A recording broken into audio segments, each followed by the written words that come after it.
Alors vous voyez, si vous voulez réellement connaître la science de la parole, l'archange le dit. Il dit que quand tu parles, il y a un monde que tu ne vois pas qui est dans ta parole et que ta parole révèle un monde que tu ne vois pas.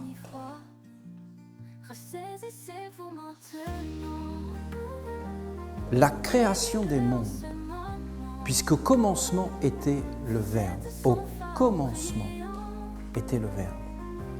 Le commencement, le monde est créé par une force.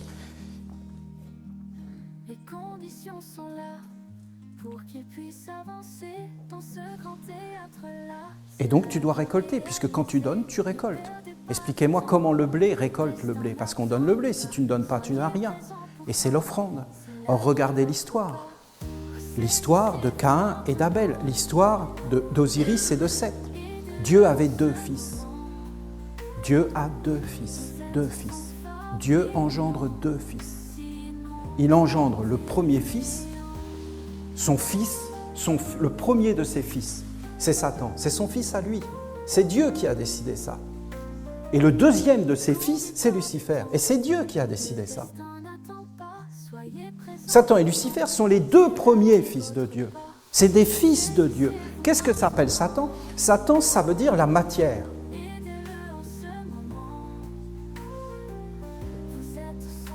Et Lucifer, c'est l'esprit.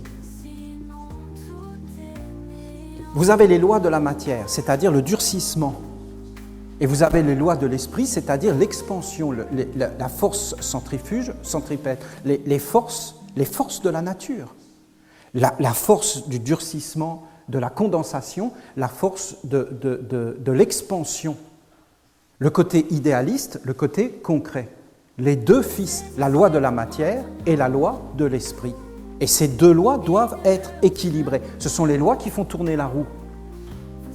Est-ce que Dieu te protégera? Non. D'accord? Il ne te protégera pas. C'est pas vrai. C'est mensonge.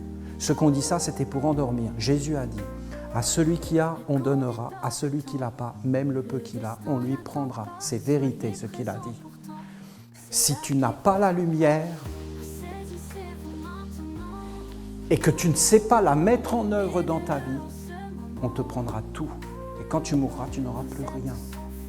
Si tu as la lumière et que tu sais en faire un corps, jusque dans toutes les épreuves et à la fin, l'offrir à un monde supérieur,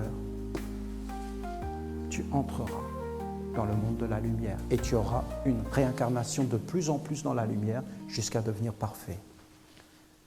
Et là, ce sont les mystères de l'immortalité.